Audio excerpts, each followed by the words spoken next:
What's up, Cuspis fam and friends? Welcome back to another year of the CrossFit Games Open fun strategy video. What we've got for 21.1, it's going to be a real doozy, as some of you are already saying. We've got one wall walk all the way down to 210 doves. You know the workout, I don't need to tell you what it is. But I'm going to try and break it down into three main sections today. Number one, should you go scaled or RX? Number two, how should you pace this thing? And then finally, number three, a couple of things to think about for technique. But before we start, this year we've got some sponsors at CrossFit Cuspis. I want to thank Stretch Lab Low-Hi. Tomorrow I'll be posting a video from them letting you know just what it is you get for being a member at Cuspis. Cool. Step one, should you go scaled or RX? This depends on what your goals are. If you are registered for the CrossFit Games Open on the official CrossFit website, if you do one rep of this workout as RX, meaning you do one wall walk the way they prescribe it, you will be ranked ahead of every single person in the world that scales this workout. So if your goal is a ranking, you should go as advanced as you possibly can. If you're just looking for a workout or you're doing the in-house competition and you just want to come in and sweat, do the most advanced version of each movement. You may not have double unders yet if you don't want to fumble through them.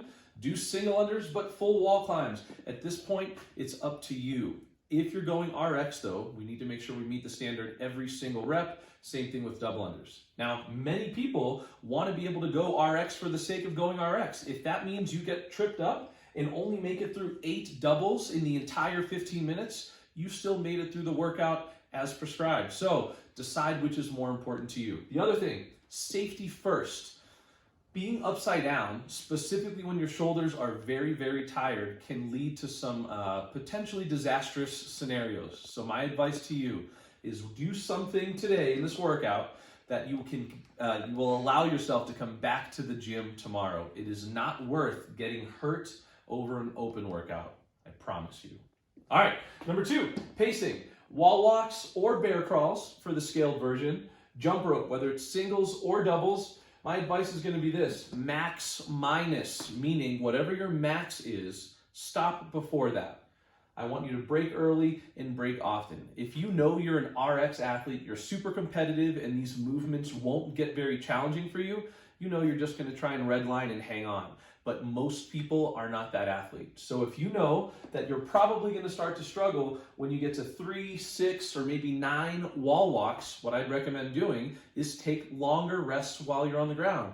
Catch your breath, take a breath or two, and then go. With the jump rope, if you know that 60 or 90 double unders in a row can't happen when you're fresh yet, I wouldn't try and go unbroken. Decide a number that you can repeat. Maybe you go 30-30, 3 sets of 20, but make sure you leave some juice in the tank so that when you get to the later rounds and the volume goes up, you've still got some juice left in the tank to be able to keep pushing.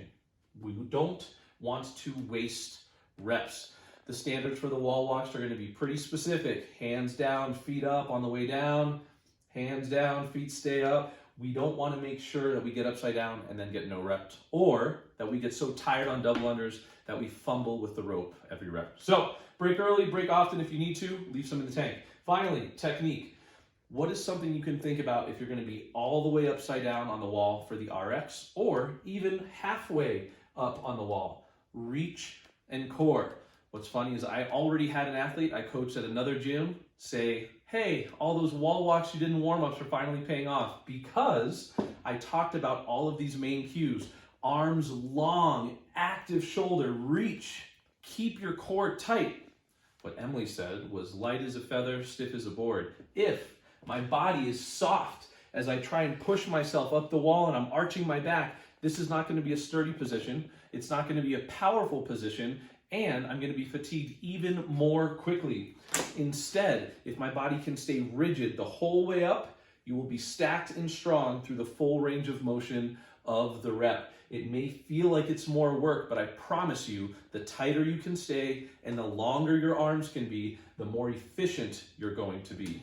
Finally, with the jump rope, shoulders are going to be a little fatigued from holding your body upside down. So if I jump rope inefficiently and I use my shoulders more than my wrists, I'm going to fatigue twice as fast. Instead, think about those wrists. This is where the power should come from for your jump rope. The more we can keep the majority of our body relaxed, elbows in, wrists in front of the body and just flick the wrist as we jump. We will be able to do more reps with less effort.